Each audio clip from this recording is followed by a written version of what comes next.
കഴിഞ്ഞ വർഷം ഓഗസ്റ്റിൽ ഞങ്ങൾ പ്ലാൻ ചെയ്ത ഞങ്ങളുടെ സ്വിറ്റ്സർലൻഡ് യാത്ര വളരെ യാദൃശികമായിട്ടുള്ളൊരു യാത്രയായിരുന്നു. സമ്മർ വെക്കേഷൻ കാരണം ഞങ്ങൾക്കൊരു 4-5 ദിവസത്തെ ലീവ് കിട്ടിയിട്ടുണ്ടായിരുന്നു ഓഫീസിൽ നിന്ന്. അപ്പോൾ പെട്ടെന്ന് ഞങ്ങളൊരു ഒറ്റ മൈൻഡായിട്ട് സ്വിറ്റ്സർലാൻഡ് പോയിട്ട് വരാം എന്നൊരു ഒറ്റ ആഗ്രഹം കൊണ്ട് പെട്ടെന്ന് ഞങ്ങൾ പ്ലാൻ ചെയ്ത ഞങ്ങളുടെ ഒരു ബഡ്ജറ്റ് ഫ്രണ്ട്ലി ട്രിപ്പായിരുന്നു സ്വിറ്റ്സർലാൻഡ് യാത്ര എന്ന് പറയുന്നത്. ഫ്രാൻസിൽ നിന്ന്, അതായത് ഞങ്ങൾ ഇപ്പോൾ താമസിക്കുന്ന സ്ഥലത്ത് നിന്ന് ഏകദേശം ഒരു 6 hours ഡ്രൈവ് ഉണ്ടായിരിക്കും സ്വിറ്റ്സർലാൻഡിലോട്ട്. അപ്പോൾ ഞങ്ങൾ അതുകൊണ്ട് തന്നെ റോഡ് മാർഗം പോയി വരാനാണ് ഞങ്ങൾ പ്രിഫർ ചെയ്തത്. ബഡ്ജറ്റ് ഫ്രണ്ട്ലി ആയതുകൊണ്ട് തന്നെ നമ്മൾ കാർ എടുത്ത് പോകുന്നതായിരിക്കും ഒന്നും കൂടി ബെറ്റർ എന്ന് ഞങ്ങൾക്ക് തോന്നി. അതുകൊണ്ട് തന്നെ ഞങ്ങൾ കാറാണ് പ്രിഫർ ചെയ്തത്. ഞാൻ മാത്രമല്ല, എൻ്റെ പ്രിയ സുഹൃത്ത് അജയ് എന്ന എൻ്റെ പ്രിയ മിത്രവും എൻ്റെ കൂടെ ഉണ്ടായിട്ടുണ്ടായിരുന്നു ഈ ട്രിപ്പിൽ. സോ ഞങ്ങൾ ട്രിപ്പ് പ്ലാൻ ചെയ്യുന്നതിന് മുന്നേ തന്നെ കുറച്ച് ബക്കറ്റ് ലിസ്റ്റ് വില്ലേജ് ഞങ്ങൾ ഓൾറെഡി പ്രിപ്പയർ ചെയ്ത് വെച്ചിട്ടുണ്ടായിരുന്നു. ഇപ്പോൾ ലൗട്ടർബ്രൂൺ, ഗ്രിൻഡൽവാൾഡ്, മുഴൻ, ഇന്റർലേക്കൻ, വേഗൻ എന്ന് പറഞ്ഞ ഒരു നമ്മൾ കാണണമെന്ന് ആഗ്രഹിച്ചിരിക്കുന്ന കുറച്ച് വില്ലേജസിന്റെ കാര്യങ്ങളും ഇതൊക്കെ ഇറ്റിനറീസ് ഒക്കെ നമ്മൾ നോക്കിയിട്ടാണ് നമ്മൾ ഈ ഒരു ട്രിപ്പ് പ്ലാൻ ചെയ്തിട്ടുണ്ടായിരുന്നത്. അപ്പോൾ ചെലവ് ചുരുക്കുന്നതിന്റെ ഭാഗമായിട്ട് തന്നെ ഞങ്ങൾ ഇപ്പോൾ റൂമിന് പകരം ടെൻ്റ് അടിക്കാനും അതുപോലെ ഇപ്പോൾ നമുക്ക് ആവശ്യത്തിനുള്ള ഫുഡ് നമ്മൾ കയ്യിൽ കരുതിയിട്ടൊക്കെയാണ് ഞങ്ങൾ ഈ ഒരു ട്രിപ്പ് പ്ലാൻ ചെയ്തത്. കാരണം മറ്റൊന്നുമല്ല, സ്വിറ്റ്സർലാൻഡ് എന്ന് പറയുന്ന രാജ്യത്ത് ഭയങ്കര എക്സ്പെൻസീവ് ആയിട്ടുള്ള ഒരു രാജ്യമാണ്. ഇപ്പോൾ ഫുഡിന്റെ കാര്യത്തിലാണെങ്കിലും അക്കോമഡേഷന്റെ കാര്യത്തിലാണെന്നുണ്ടെങ്കിലും എന്തുകൊണ്ടും ഭയങ്കരമായിട്ട് എക്സ്പെൻസീവ് ആയിട്ടുള്ള ഒരു രാജ്യമാണ്. അപ്പം നമ്മളെ കൊണ്ട് അത്രയും അഫോർഡ് ചെയ്യാനില്ല എന്ന് നമ്മൾ മനസ്സിലാക്കിയത് കൊണ്ട് തന്നെ നമ്മൾ അതിനനുസരിച്ചുള്ളൊരു പ്രീ പ്ലാൻ ചെയ്തിട്ടാണ് ഈ ഒരു ട്രിപ്പ് നമ്മൾ ചെയ്തത്. അപ്പം അതുമായി ബന്ധപ്പെട്ട കുറച്ച് വിവരങ്ങളൊക്കെ നിങ്ങൾക്കും കൂടി ഷെയർ ചെയ്ത് നൽകാമെന്നൊരു ഉദ്ദേശത്തോടു കൂടിയിട്ടാണ് ഞാൻ ഈ ഒരു ലെങ്തി വീഡിയോ ചെയ്യുന്നത്. എൻ്റെ യൂട്യൂബ് ചാനലിലെ ഫസ്റ്റ് ലെങ്തി വീഡിയോ ആണിത്. അപ്പോൾ നിങ്ങളെല്ലാവരും സപ്പോർട്ട് ചെയ്യുമെന്ന് ഞാൻ വിശ്വസിക്കുന്നു. ഞങ്ങൾ ഈ ട്രിപ്പ് പ്ലാൻ ചെയ്തപ്പോൾ തന്നെ ആദ്യം ഞങ്ങളുടെ മുന്നിൽ വന്ന് ഞങ്ങൾക്ക് ടെൻറ്റും കാര്യങ്ങളൊന്നും ഉണ്ടായിരുന്നില്ല. അപ്പോൾ ഞങ്ങൾ എന്ത് ചെയ്തു, ഇവിടെ അടുത്ത് തന്നെ ഒരു ഡെക്കാത്തലോണിൻ്റെ സ്റ്റോർ ഉണ്ടായിരുന്നു. അപ്പോൾ അവിടെ പോയി ഞങ്ങളൊരു ഡെക്കാത്തലോണിൽ നിന്നൊരു അടിപൊളി കുഴപ്പമില്ലാത്തൊരു ടെൻറ്റും കാര്യങ്ങളൊക്കെ സംഘടിപ്പിച്ചു. അതിൻ്റെ എയർ ബാഗും കാര്യങ്ങളൊക്കെ പെട്ടെന്നായിരുന്നു, ഒരു ഒറ്റ മൈൻഡിൽ ഞങ്ങൾക്ക് തോന്നിയൊരു ഐഡിയ ആയിരുന്നു സ്വിറ്റ്സർലാൻഡ് പോയിട്ട് വരിക എന്നുള്ളത്.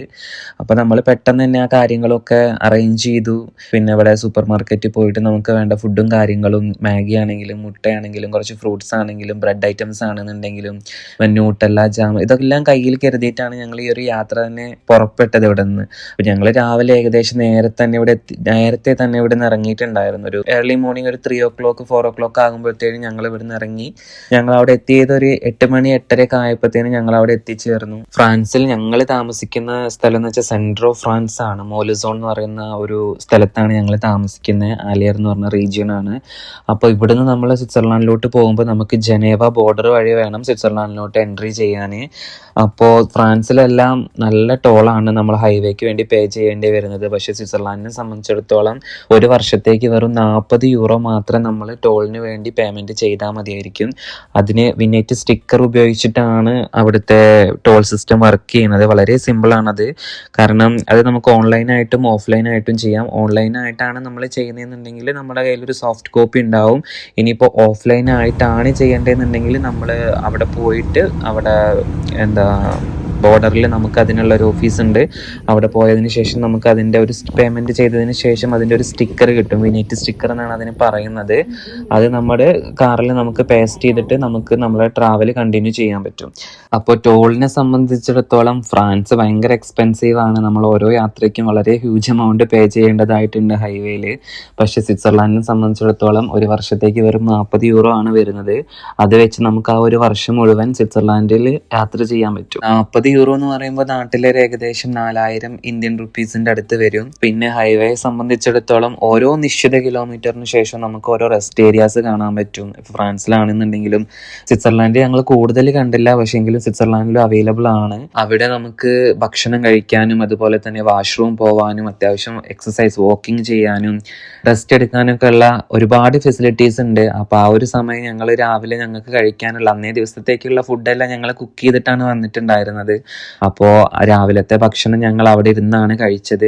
അതിനുശേഷമാണ് ഞങ്ങളുടെ യാത്ര തുടർന്നത്. എനിക്ക് തോന്നുന്നു യൂറോപ്പ് അല്ലെങ്കിൽ ഇപ്പോൾ ഫ്രാൻസിനെയൊക്കെ സംബന്ധിച്ചിടത്തോളം ഓരോ 2 മണിക്കൂർ നമ്മൾ കണ്ടിന്യൂസ് ഡ്രൈവ് ചെയ്യുമ്പോൾ മിനിമം 20 മിനിറ്റെങ്കിലും നമ്മൾ റെസ്റ്റ് എടുത്തതിന് ശേഷം മാത്രമേ വീണ്ടും നമുക്ക് ഡ്രൈവ് ചെയ്യാനുള്ള പെർമിഷൻ ഉള്ളൂ. അത്തരത്തിലുള്ള ഒരു റൂൾ ഇവിടെ നിലനിൽക്കുന്നുണ്ട്.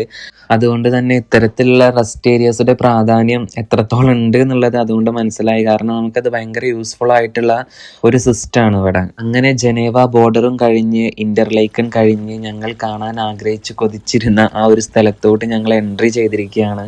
ഇപ്പോൾ ഞങ്ങൾ നേരെ ഫസ്റ്റ് പോകുന്നത് ഗ്രിൻഡൽവാൾഡ് എന്ന് പറയുന്ന ഒരു വില്ലേജിലോട്ടാണ്. ഭയങ്കര മനോഹരമായിട്ടുള്ള ഒരു വില്ലേജാണ്. നമ്മളിപ്പോൾ യൂട്യൂബിലാണെങ്കിലും ഇൻസ്റ്റയിലാണെങ്കിലും ഓരോ ഷോർട്സിലും റീൽസിലും ഒക്കെ ഭയങ്കര ഫേമസ് ആയിട്ടുള്ള ഒരു സ്ഥലമാണ്. ഇവിടെ എത്തിച്ചേർന്നതിന് ശേഷം ആദ്യം തന്നെ ചെയ്തത് ടെന്റ് അടിക്കാനുള്ള ഒരു സ്പോട്ട് അന്വേഷിക്കുക എന്നതായിരുന്നു. ഞങ്ങൾ ഓൾറെഡി ഇങ്ങോട്ട് വരുന്നതിന് മുന്നേ നിറയെ സ്പോട്ട്സ് നോക്കിയിട്ടുണ്ടായിരുന്നു. സമ്മർ ആയതുകൊണ്ട് തന്നെ ഒരുപാട് സ്ഥലങ്ങളിൽ നമുക്ക് ക്യാമ്പിംഗ് ചെയ്യാം. അതിന് പെർമിറ്റഡ് ആയിട്ടുള്ള സ്ഥലങ്ങളിൽ മാത്രമേ നമുക്ക് ക്യാമ്പ് ചെയ്യാൻ പറ്റത്തുള്ളൂ. അല്ലാത്ത സ്ഥലത്ത് നമുക്ക് ക്യാമ്പ് ചെയ്യാനുള്ള റൈറ്റ്സ് ഇല്ല. അത് ഇലീഗലാണ്. അതിന് നമുക്ക് വ്യക്തമായിട്ടുള്ള ഫൈനും പനിഷ്മെന്റ്സും ഉണ്ടായിരിക്കും. അങ്ങനെ ഞങ്ങൾക്ക് ക്യാമ്പ് ചെയ്യാനുള്ള ഒരു സ്പോട്ട് കിട്ടി. അവിടെ ഞങ്ങൾ അത്യാവശ്യം കുഴപ്പമില്ലാത്തൊരു സ്ഥലമായിരുന്നു. അവിടെ ക്യാമ്പ് ചെയ്യുന്നത് കൊണ്ട് തന്നെ നമുക്ക് അവിടുത്തെ ബസ് ഫെയറിലും മറ്റും ഭയങ്കര ഡിഡക്ഷൻസും കാര്യങ്ങളൊക്കെ ഉണ്ടായിരുന്നു. ടെന്റ് അടിച്ചതിന് ശേഷം ആദ്യമായി ചെയ്തത് ഒരു കേബിൾ കാർ യാത്രയായിരുന്നു. അതും ഗ്രിൻഡൽവാൾഡ് ഫസ്റ്റ് ക്ലിഫിലോട്ട്. ഞാൻ ആഗ്രഹിച്ചിരിക്കുന്ന ഒരു സ്ഥലമായിരുന്നു ഗ്രിൻഡൽവാൾഡ് ഫസ്റ്റ് ക്ലിഫ് എന്നുള്ളത്. ഈ കേബിൾ കാർ യാത്ര ഭയങ്കര എക്സ്പെൻസീവ് ആയിട്ടുള്ള ഒന്നായിരുന്നു. 2 പേർക്ക് ഒരു പെർ ഹെഡ് നമുക്ക് 74-75 യൂറോയ്ക്ക് അടുത്ത് നമുക്ക് പേയ്മെൻറ്റ് ചെയ്യേണ്ടതായിട്ടുണ്ടായിരുന്നു.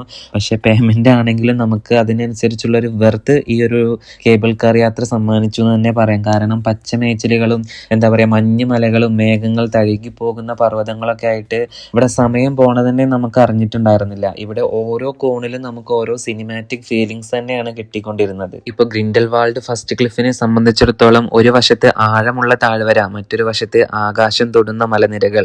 എന്താ പറയുക, ഒരു സുന്ദരമായിട്ടുള്ള ഒരു അനുഭവം തന്നെയായിരുന്നു ഞങ്ങൾക്കിത്. അങ്ങനെ അവിടെ നിന്ന് ഇറങ്ങി ഗ്രിൻഡൽവാൾഡ് വില്ലേജുകളിലൂടെ ഒന്ന് ചുറ്റിക്കറങ്ങാമെന്ന് തീരുമാനിച്ചു. മനസ്സിന് കുളിർമയേകുന്ന ഒരുപാട് കാഴ്ചകൾ നമുക്ക് കാണാൻ സാധിച്ചു.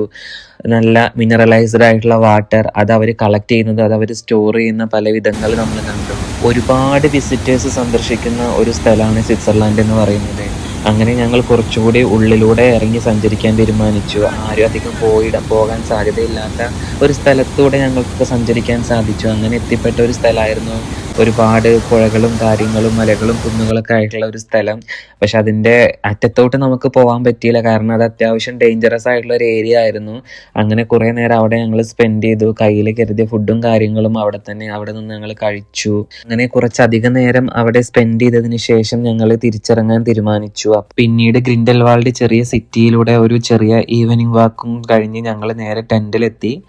അവിടെ നിന്ന് ഫുഡ് മാഗിയാണ് ഞങ്ങൾ അന്ന് രാത്രി കുക്ക് ചെയ്തത്. അതുണ്ടാക്കി കഴിച്ച് സുഖമായിട്ട് അന്ന് കിടന്നുറങ്ങി. നല്ല ഒരു ശാന്തസുന്ദരമായ ഒരു രാത്രിയായിരുന്നു.